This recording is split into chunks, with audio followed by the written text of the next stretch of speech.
Taloa fua o maua le nei fo I vai aso fou I le mai ai o le vai aso sapa ia I le toe tua lo tato ali whaatalofa ma whaafelo ai atu I le maualunga o le puleanga sa moa pia ia mai o na au e o lava I whanawiti whaapea fo I lato o lo maua mai I le nei po kalame o lo fiafia e whaatasi mai ia mātou te whaatalofa ma ofo alofa atu ma whamanuia foi ia le toe tū o lo tātou ali whaola au le nei foi o tātou whe silo whai ma tātou whe loa ia awa foi le whaopoponga o lo tātou po kalame e tūpu le whaatuatua o le taulongolong mātou whaatasi atu foi ia ma le mātou laulau nei le whionga le liti a kono ia ia asiava atonio tupea ia whape foi le whalitua ia aniva e tilasi ia mātou te whaatalofa ma ofo alofa ia mai se foi ia le nei vai tau tāua o le vai aso o whaaso sā ia o le mai ai o le patipatinga o le toe tua o lo tātou ali o lo tātou whai malanga ai ia ma tātou whaamamaluina aso tāua o le toe tu ia whaatalofa atu le nei foi aso tofi ma un tau mangai loa fionga. Ya lova patele. Alo lama le soifua. Fata lova foi le tatou puleanga. Manuia le seta. Malo. Le seta ni vai aso. Tau. Se foi ale langona foi na ua. Ina tatou ia ile nama ya so sa tatou tala no fa so e for tatou po kalamine. Ile angai male ulu fale ia tono leva so oka le tamau ainga o tanga ese malangona ese le fia pale mo sawa ia o mele stofi ese foi langona ai o la soba leile mali oka se langona matautia fo ile fa lo longo koluse o le tale poponga man mali wa o mele stona i matua sui a toale ia le anga o le kalesia I ona tangata tulo ia ma le tae o le sapa ia pe fa pe fea ma ia tom tanga wenga patinga man fa malungo sauninga nava ia so man na sa tai la o fiona pa tele ia o se langona mi via e le tua ane fa tai no na lo fa ma na ngalele o pe o se vai aso o levo na fa wa fo po ta pena ile no o le tua wa fo ia ta tu sa niwa ia o le me silina ta ua o le o isi tangata sa le masani o no ni misa ia maso sa a le mele o ta va ai ia so tele ne ia piu ka fa alongo le leo fo le piu ia nga pau ngi aso le wo atu I tangata nei e au wai sa ninga o le tatou e kalesia walona matango fie fo la o le tumu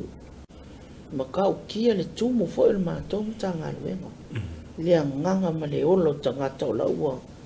iwa wa ese nganga fia I le aso ma le aso a mata mai ale pale ke wa isi tau sanga sa le masani o la tumu ia ka ko por se sio ya mata pale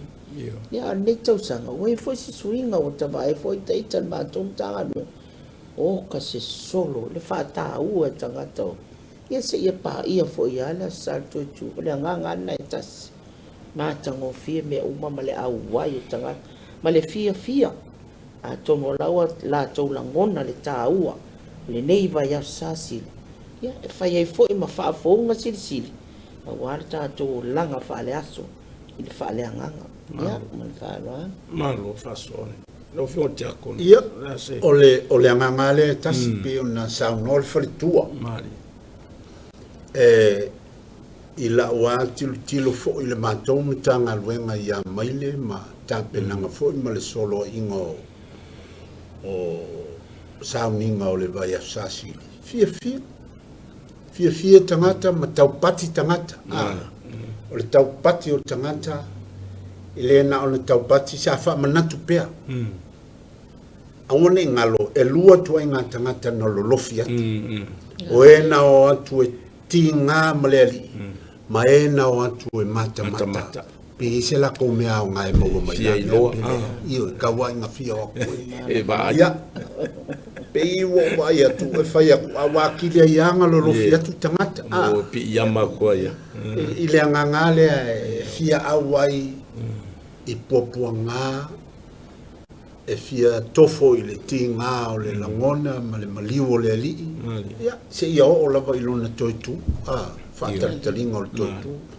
ma nei e fo i o le ya o la taitalea fo i mori mau e a o le tele o matanga luenga o vai atu i lunga o penga te whaila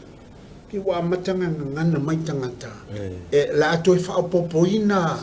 tangata o le whainu mela o le kalesia ia pe moi pele moi ai pa wale moni tantu te iloa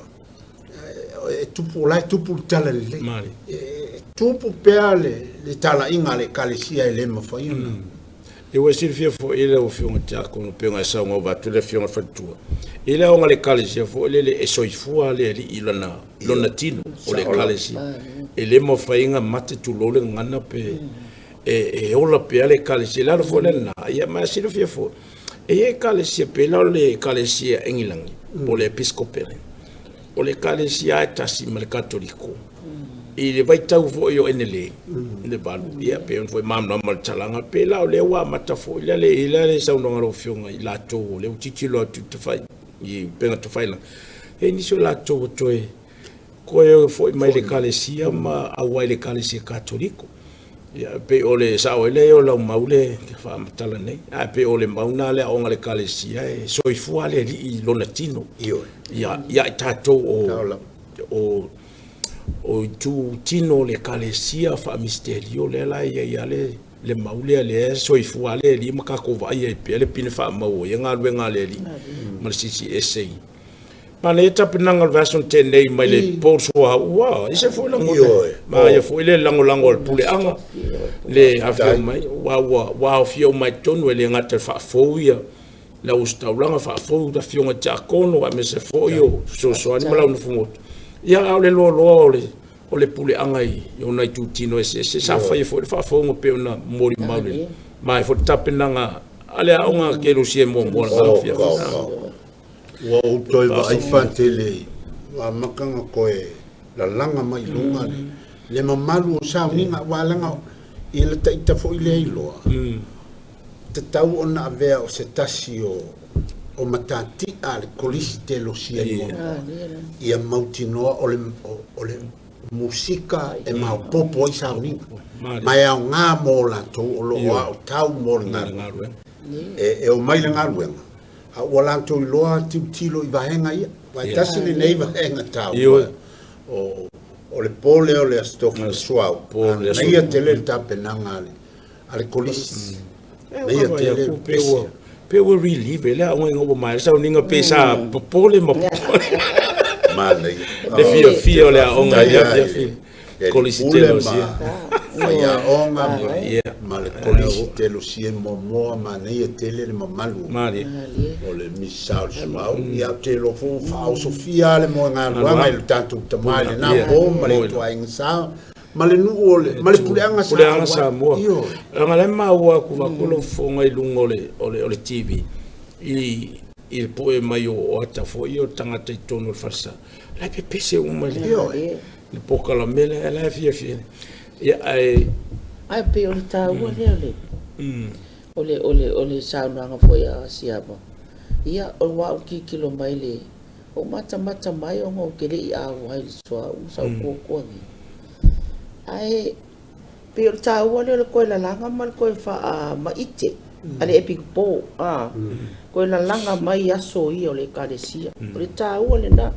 wa le la pe la ka mo wa kuwa fa tunga ia ma pese fo i a makameka ko ri ko monia ia la ko pese tama ale matango fiele na la ka fo tilo mai o ka se ba nai ole a ko ngole la ka fai ma ave ia lo ai sa o e le fionga ko niu pe o i mo a matamea e tai yala ka yala mai vai nga ia a wa la to le lumanga yo le kalesia o le sa wa nga tupulanga ma nga tupulanga e o mai o 5 au mo e whaola nganga le nuo le atua. Ia nai fōua,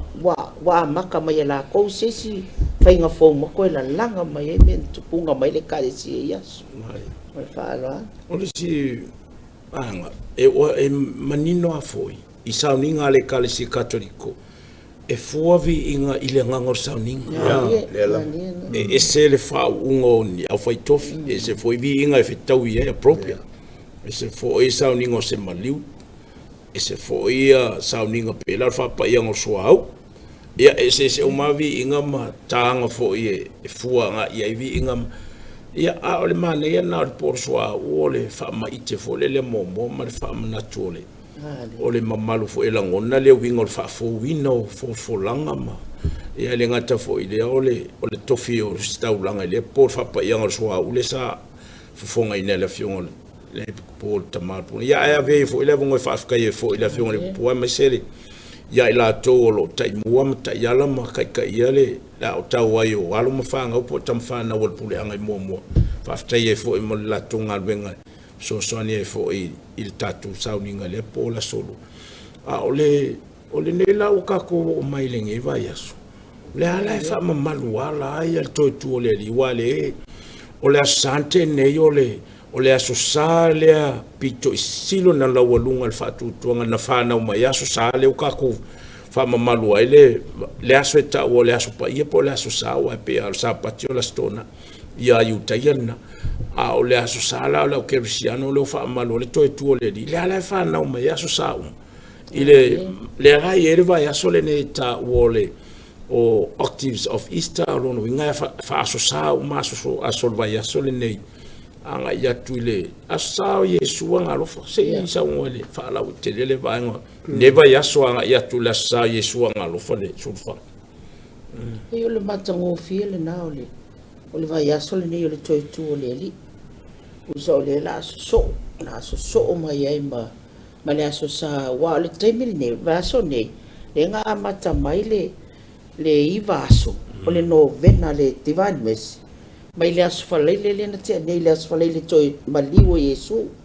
ona sawa lo le iva aso na le novena se pa ia mai tau alunga ile aso sa nei ia le Yesu le ngalofa ia o se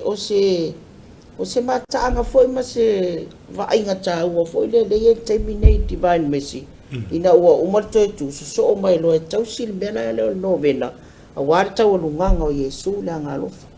o le winga la tala pe foi le fa tupula ia ai le fia foi o no le tu mtangata e to o wa le o ma to tu le so mai la male no vena divine mercy pe fa tupula ia ai foi ma o ia nisi foi wa awai ile taime nei e o laula e mama futa ya Yesu la ngalof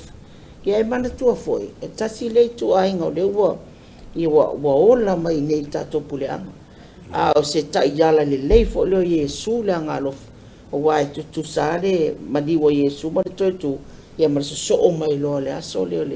o le tawalunga le feast day o Yesu le ngalof i o tato talo la mo boli le no le tua ina ia maua so tato manuia e ala fo ile ya Yesu le ngalof ai wai pe o ie a wala mai lo tato fisoso ani sili o a me fo tato te mafatia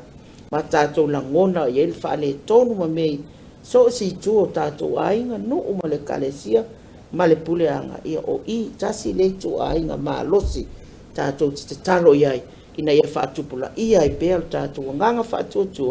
so mai malona to tu ave ye tato nga luenga war tato o atu le ola e fa va mal fa lo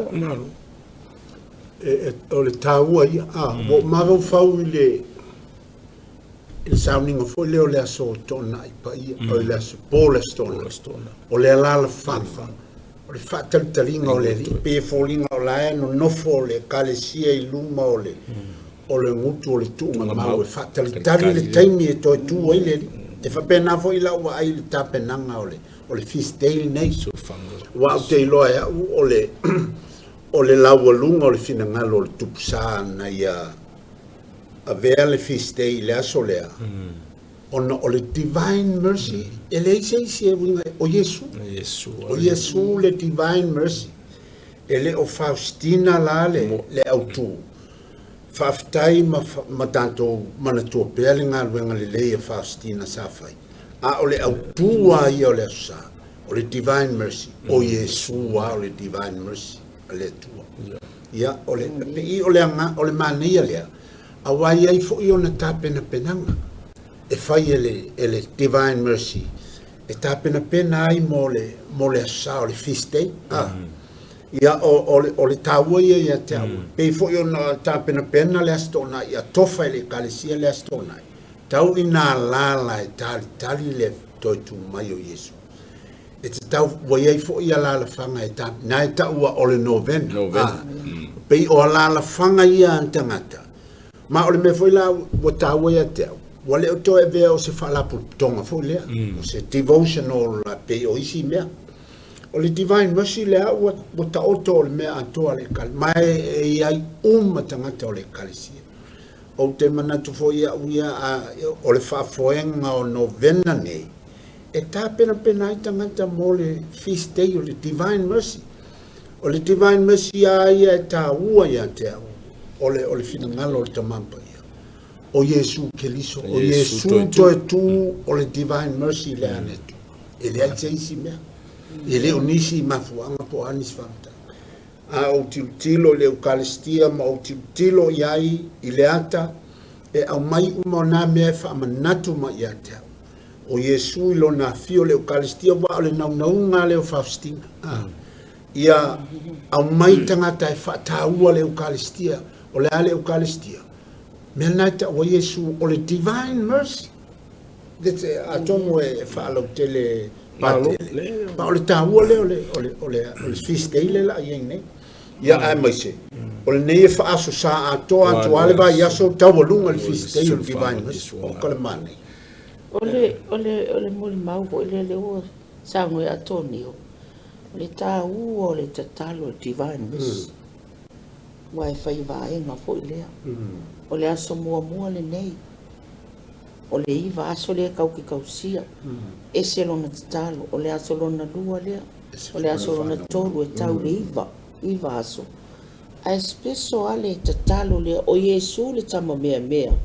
O le tatalo muli le nai whai o le tatalo divine mercy. O le tāua ia te langona e o foi la. O le divine mercy e tau si ale tolu. Le tatalo le tolu lea uli vaveao. La e whai a isi o te tuainga maisi tangata.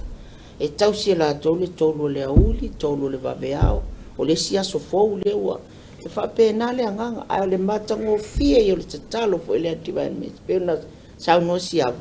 Wa e ta si ele au male ka kouke o iai, o Iesu a divine mercy, o le finangaro pa ia fo ele o le atu. O le whara. Malo. Sa role, o le mane e fo ele o le tatou whaasoa, e winga i le sulfango Iesu anga lofa mana e anga etu i ele ne vai aso. Ona e tāua, ona o le fe au. Wae pe mai aloa le sato tu umalofo i mangalo tangata le whaawa wina o le patipatinga o le whaatumutumunga o le whaatutuanga o Iesu anga lofa lona maliu malonto tu le lai pe whaanga loa whaasoa. I le hanga i atu le i makofo le evangelia le i le balua asongo o le afio wha tolu mai nao le li la afio le langi e wha iloa mai lona uso ai e iloa mai le li la Thomas e wha talitonu o e o masa salo pe ma le talitonu i le toi tuo le li pe la i le talana o la sosale le wha manatu mai ai tatou le tāua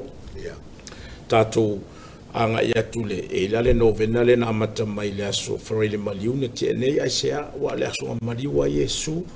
o le novena la lea e te talo msauniuni me tapena au mai a nganga o tatou umolo soifua ia awale le whaataua ina a whaamausali ma whaatetele ina lo tatou whaatuatua ia e le tapenanga i le aso sale o le sulfanga pela o le whaamanetunga lea o le hae whaauau o le lava e patipatia wha ia ma whaatino pea le nganga whaatuatua i sauninga uma ma novena le tolu le uli o le aso o le taimi o le aso na mali walu tato li whao ai o le tāua telea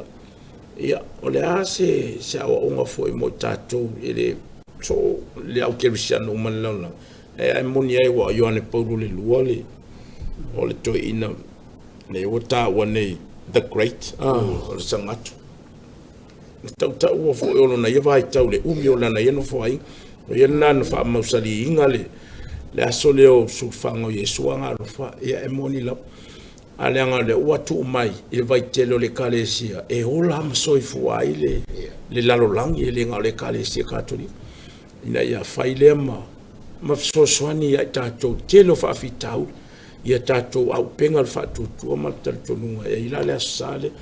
ai mana ia ona ia wala toi fo tatou po kala menea ba ia so manestrofia fa marsi au fo ile pule anga sa mo apia ia awa fo i tatou tapinanga ia tatou tu fitau faole manuia ole li patinga ole neia sufa awa pe ole manga ia ole kapinga ole sufanga nei ko fa mo salima ia mai nga tau ole image o Yesu o lo tula i mai ai mo na manua yona au ia mai se o lo ku ilonga finanga pa ia nga maso ia au nga au apiere le mai fa mong yanga le ali e renga tena o le vai ma le toto lo tafe mai non finanga lo pe o me o mai ko e kaula ia i fa ma malu atili le vai aso na tona io na popo ngalo na mali umalo ni to tu le fo la ko fa ma malu fo la sa nei le lumana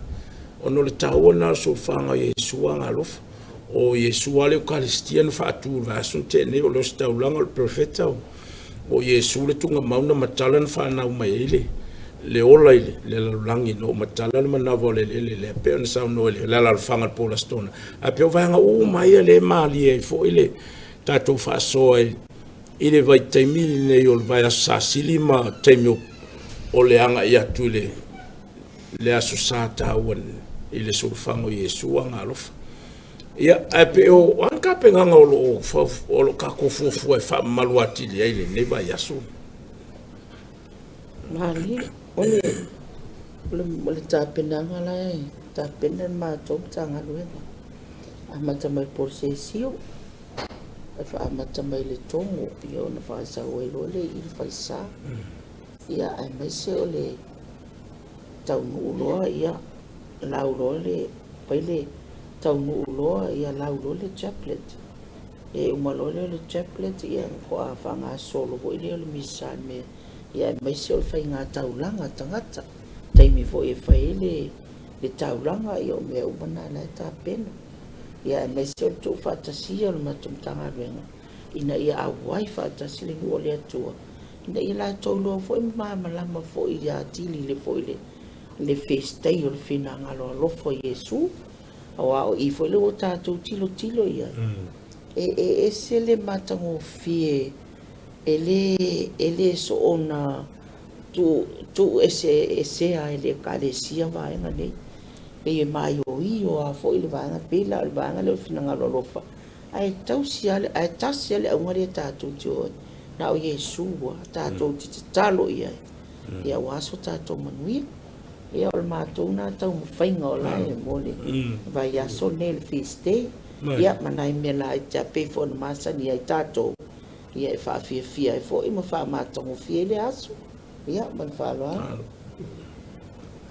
ia o le mantou matanga luenga o te fatali pea o le polkalame lava e mai e whaiwhia ia o te ilo fo i o le polkalame ana o masani e fo i tangata pa wale o le mea o te wha lotu telea ia le mantou matanga luenga o le divine mercy e le o se mea se vaenga ia tautua nā mantani se mea se mtanga e le se mea fule whapea ngā o makou o le au divine mercy le o le au divine mercy a o le vaenga le ai o te whaalotu teleina le mantou e kalesia wa uma o na momori aloa ia e pope Ioane Paulo le lua e whapa ia le asalo na lua o le toitu o le feast day o le divine mercy mo tangata uma a ta otoloa i se ta otonga whapea ia se feast day o lona winga o tangata uma lava pete malmalama iai pete le malmalama ia e loa lava o tou o tangata o le divine mercy e tou te tatou uma o le divine mercy ia ia tangata ua masani ai latou ia e taʻitaʻia ia mea fai o te lo foʻi o le polokalame le fai e len fainoa e aniva i latou o te lo foʻi e masalo e faapena se fuafuaga a matou fai feʻau mo le faapaiaga o le divine mercy ua o te lo ua masani ai lava latou na pau o laʻu tapenaga lai ai e amata i le aso falaile ona fai le iva i tula fo le kaua le taeao le stona ia o le iva i tulana ma te faamafaina ai vaega taʻitasi e iva foʻi lea o le novena ia e tapena ai tagata mo le talitaliga o le feast day ia o le faamoemoe na matou lei ai a o le sologa o le ia o te fesili la ia patele le mea na po le ale whainga o le sauniga i le asusa lea la tapena ia ia a o la ia i matou tapena nga whaalimutanga luenga ia ua whaataoto ia fo i tapena ai ia le matou mo fiste o le mana ia mo le whaafonga tapo e mai fo e o tatou puleanga ma isi fo tatou paanga ma ainga fo e mau o le sulufanga taluai ono tatou puleanga le fato ato filvason tene ia le afionga pate le ngai taiteina pe faululu ia i te mafaleanga o le tuainga ai o me foi o foi ka ko whakarikari fai ale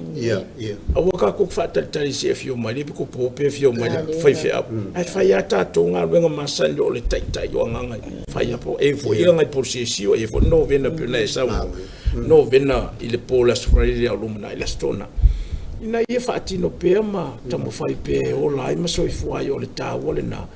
to fuale tangata malona sao po le ale patinga e fatino yo o vainga umana au ka fakari fa pe se fai missa pe wa sa wa patere fai missa la sa fa maluma ka walunga surfa a o tato pe fola mato ya fa ya pokala me fo ya mato matia konoma matangata lo tuma ele ka fa pe se sa uya langa wa tele tu ainga yesu nga lo fale wala ngutesi o mai ka ko fa malu surfa ba to fa no o le la lo langia ko pe nga sa e lo se me asi ko ainga pe nga sa fa putunga puntanga o le kalesia atoa le ua wa yai tua fi o mai tono le vanga ta o le yesu nga lo fa sia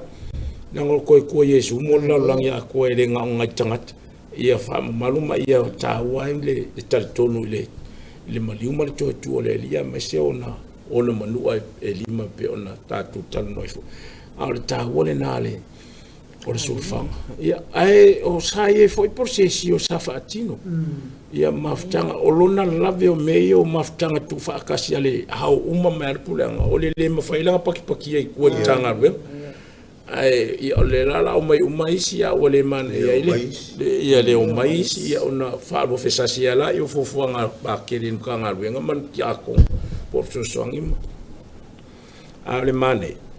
ngalulua le ulutu ia ngalulua tanga lenga ia po apa patinga ma kanga fo le so la inga po le me ia tato fatino pe mo sa e faile ngaluenga pe ona ia ai pe ole fa mama fanga o fa manianga to mai langi fa manianga le li to tu e lo na nga si lunga fa pa fa manguia mai ai tato o le fa to tua wa ka ko wa e male man malolo ne to tu le ne vai aso le tato te patia ia na o malole ka ko sa valia fo ile ngi fia fast food pe mas fuas ia nga ya tu le pentecoso la so fu mala so fa na o le kalesia ne fa penga fio fo ile tu ala ilona nga pa ia ilungo le so male le awai ngo le li na vai tau ma na vai ia ilona mana vanga ola pe ona ia ile lotu tele male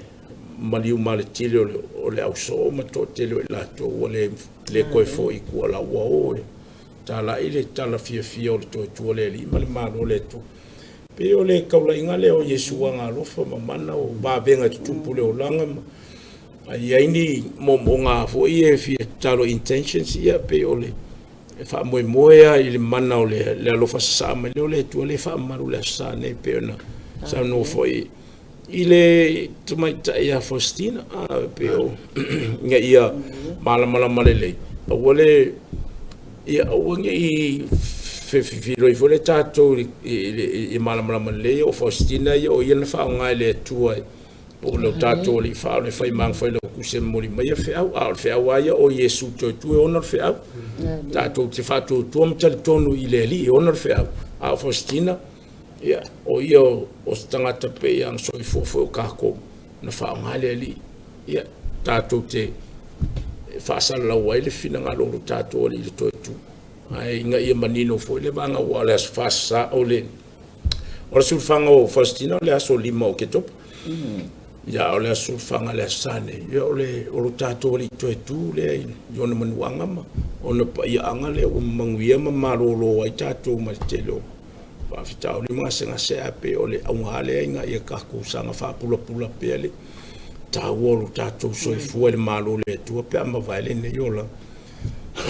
ya ape o tawol na le vayas o na mai la ia ya avela el kilo isi vayas ole koe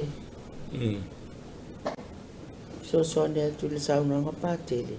yo le tawo foi le o sauna nga le koe fa malo si au ile il divine messi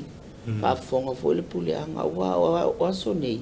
o le tu ai nga sa o la mai so foi ala pati ia le taimine le fo wa ka ba ya ku vo le ia pe sa o le sa no nga ia la fo le ro ka ko kala ngo a tu lu ngol tv ba fo le toi fa malo si a wa fo ta to pule anga le tu ai nga le wa pe o ta si le tu ai nga si le fo na o la mata ngo fi ia o le si tu ai nga fo le ka ba ya fo ta pule anga pe o le o la mai ia o le au ta pe o nei va nga ka u nga fo o lo sau no atu foi fa malo si au el puleanga na ngale na pe na fa pepe atu ai tu ngai i tu ai ngai ia e sau o tu ai nga o la i sa ia soia ai tu fa manatu le ni vai tau ia mo nga foi le kare si mal puleanga i nei fai o tu fa o la mole ta to o langa fa le aso ia me so fu le o la fa va malo ia le lo mo tu foi e koe fa manato tu fo ia tu sto finga la fiunga aki ku po le vai sona te nei le asolua fa pa ngor swau fa fo waia fo langa fo ima to finga la ustaula nga sa ngoi la fiunga le ku po i fa fe au fo inisi wa to fia tayulu ya mta ma fa le nga ngor au tau mai suwa ngalo pe la le motele sala fa pule ono e pe o la fiunga pa tele pasi queen le sa futuna fai o ia le lo fa lu Yesu anga lof ia a o la fiona parte le Gavin o le tuanga sa si sa le long sa lele ia e pela o ia ele tai o le au mo le moto ai sa la fai ia pe yo o le moto tu moane e pe la fiona parte le enga ne o tu ia le va enga sa lo pe mal au tau e divine mercy ia la fiona parte le John ia le fio o il passi che un buon fatasi ma le fiona le vici io parte le John le o tu ia vengo le tau te ma fa le nganga ia e lango suo ma le lau po ai la vai la to e fa lulu ia ngalu e fatasi ina ia se lo fio foi malam fo i tu sto finga ia le fa lo le fiona le che Paul Vasson tene ia ai la ni va nga fo le ia e wala la to e vai le la ko kama fa le nganga le motu ngalu lo fatasi yon fa so mo lo tu ai la fa nga venga mo fa au ma ka ko uma ma la no fo atof e pela e lo ko kam fa fo le ko apo ko fa lo la ia au tau tu ai nga nen tele to finga le tatu pule ngole au ka e na vai tau ka ke o lo mai kulo fo so i fo ka ke lo mai ko nga ngala au tau ne tele o nganga fo no mo wai me se to finga le kalesia na mo no ngala au tau ia le la o solo mai le tu ai ngol malisi kulo fo nga mai fa tu to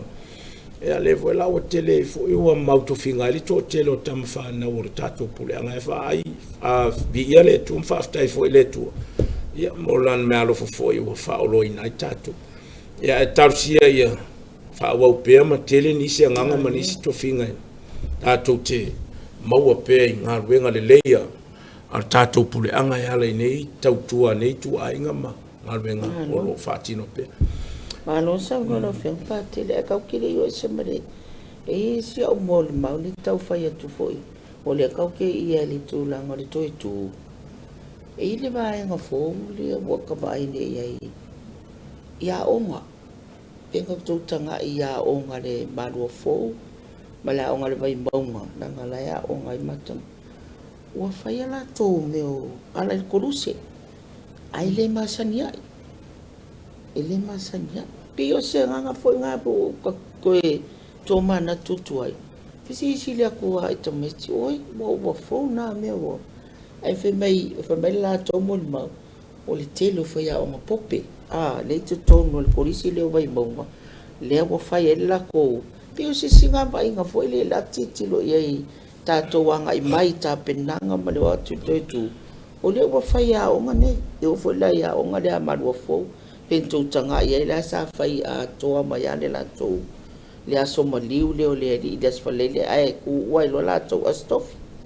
Pisa whaatino mai e la tōu le maanga e mātango fie fōi. O lea wa inga la tōu titilo atu e whapea o. Amu ia whaafutai le ali. Pe o laua iai lea nganga o lau. Piu tau malama mai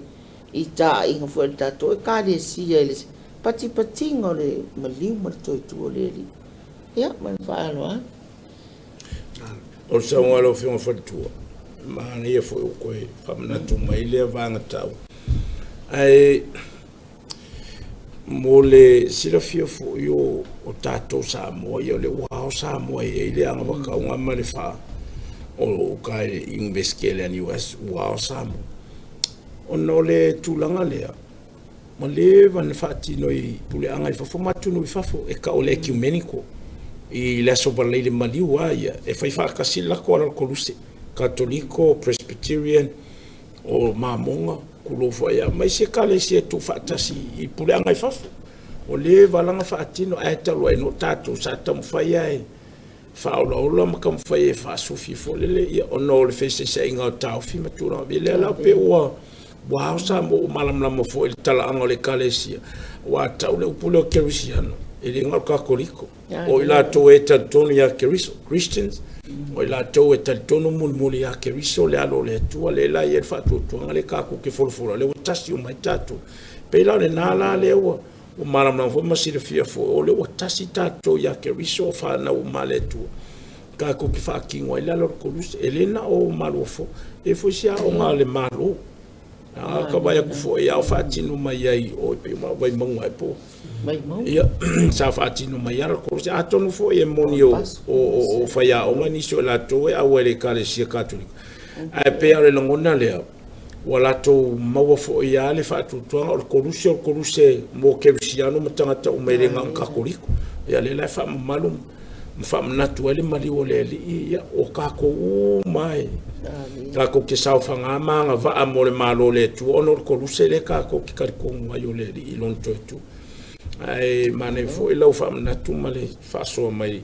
e wingo le vanga i ono o le vanga ta o mo tato uma ele fa pitoa manu ya te le fa pe ngalo sa katoliko ma na vanga ai amori mau e kale sia mo pule anga foi fa foi le van fatino e misela la sa pale mo New Zealand e fai fa kasi sa ningo pale mar katoliko ma si matanga venga enge langi po ai si foi tanga venga PIC e mabanga na ele manga ia ecumenico fo le na wala langu fa kasi ka ko wo fa kasi amo ko soleli wa le mo tanga ta umele na yutai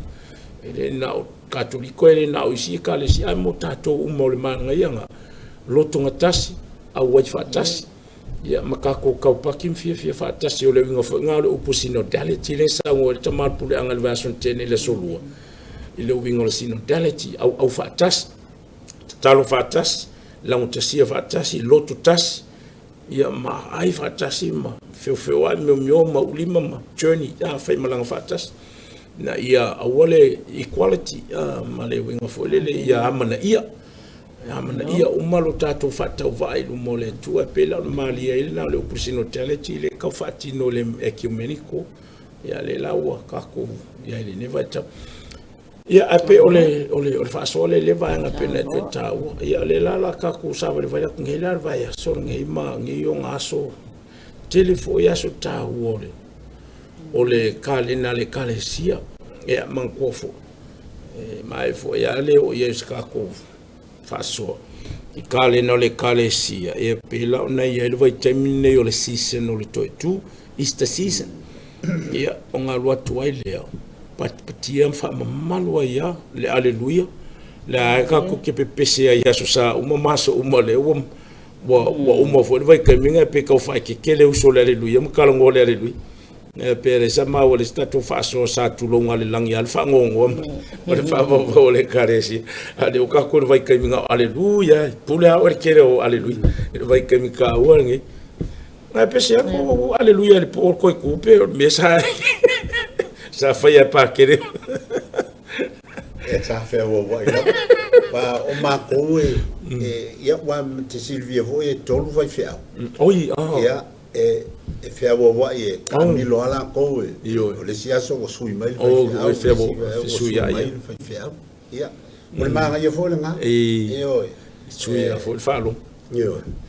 o si vai fe au maulunga la ko leo pe pese o si vai fe au maulalo la ko leo pe pese ya ole pe ole felanu la noai na manga ya ole sauni na saia mai wai ma ko foi polo la stona pa ye ole vi ingol pascat si ia fai si fa fai la si kinga o sa pese o kai manga la manto ia e foi le pole na e uma to e alu fai au life akali mai le sim kanga oi io ia vai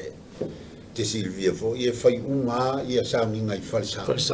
o ia fa pe o ia ma ko sim tanga si pe nga fai ala ke lo le la ko por kalame e ka lua uma la ko misai la so o le misai le fitu le fi male afole afole io il po ia e al wala ia mi sounding ya ma ia io bevo le leo kalongo e foi o le mali e foi mai e tasil tausanga io le fatino e sounding pe ka ko mo mata ko fason kalongo foi fason ke le mulmulungo vai ia e pe ia a ko e fatino tu le tausanga ola wanga lo ma e pe e fo fa lo ngoma vai fo e tanga telpo le fatino ona e tasil tausanga an fatin ai ole manga ia le mamalu ma e la ngona fo e tatu era al polo to tule ia o ke lo fanga ka makua wa pululang to kam fai mai de loko ngor fia wa ia ale umio fai tong ai ele se mem fai por me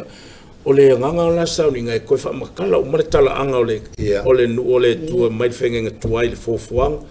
mar sola anga ia me umanga e umayala e wai o fai como ma pe tu silo e so tu suli ma ele me fai na tu kawanga fai kaum folo tu silo e so tu suli ma sola anga mai kupit ole taua ole na folo anga na fai tanga le si il pole ai fai asi e lua ku ia matau ya sawela ma tong tanga luenga sa fa PTA wa kasi mai ai vai lele ia sa lo le palema ia awa wa i fai kau ta ia le upu ma le ukanistia ma le fai ngā luenga palema kasi o palema so mai le stofi pa ia sau le tala popua ngā le ali i le aso waleile fai tau e vai lele e fa solo ale fa pena o leo nga fo ile po la stofi pa ia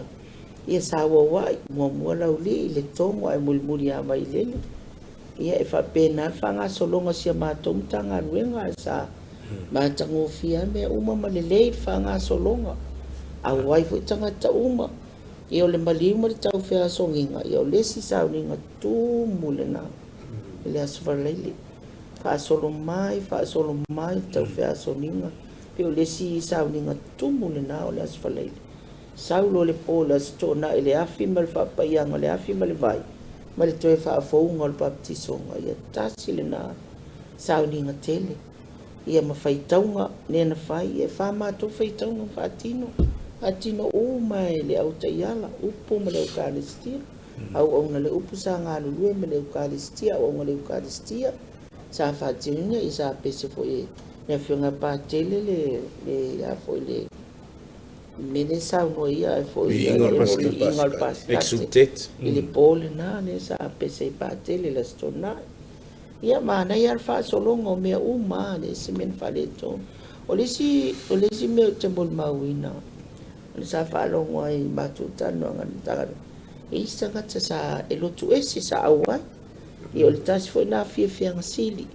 e pe e sa o le taimi o sola tata tutal no ai o isi o lai watu o no lai wa a fia awai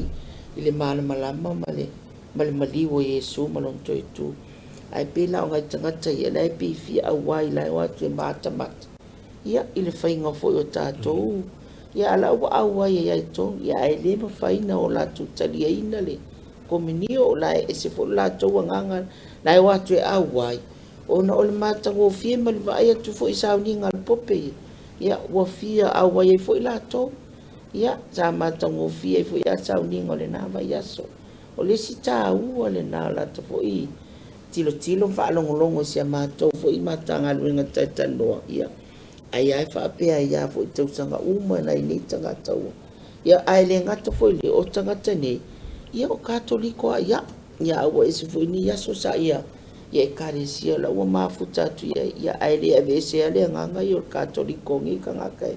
fio atu fo i awai sa uninga ai tatu kare sia pion masanieli ni vai tau Malo. ia mal whaaloano E si sa fisiri mai pe a fa pe lo tulpo le ala fanga to sto na e pe o le lokuanga e au fio mai mala sale ko fa ma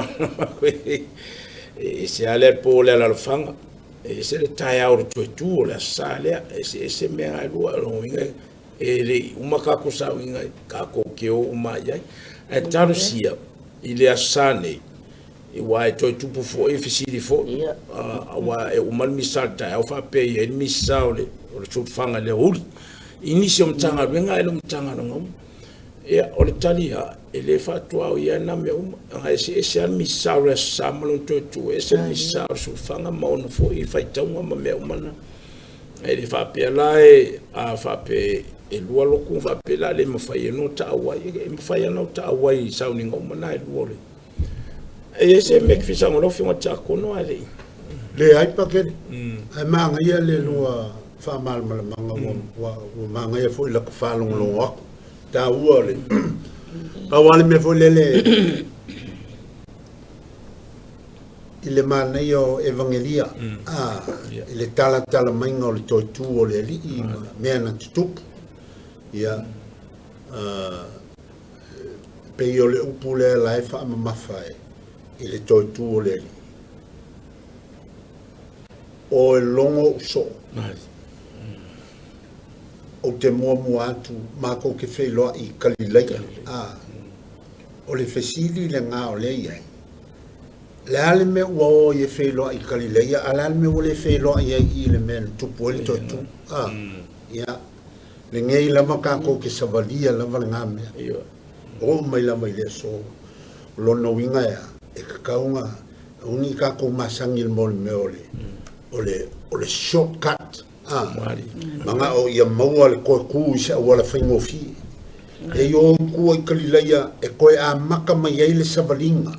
o le fina ngalo leo Yesu a e fia malama i le Yesu koe ku alu savari mai o i Kalileia le ala vai lainga waka apele au so o le ngā kaimi o aku i aili koe fefe le oki nga malikile uma va nga yo nga avele ile le moku vole o pantamo fa ua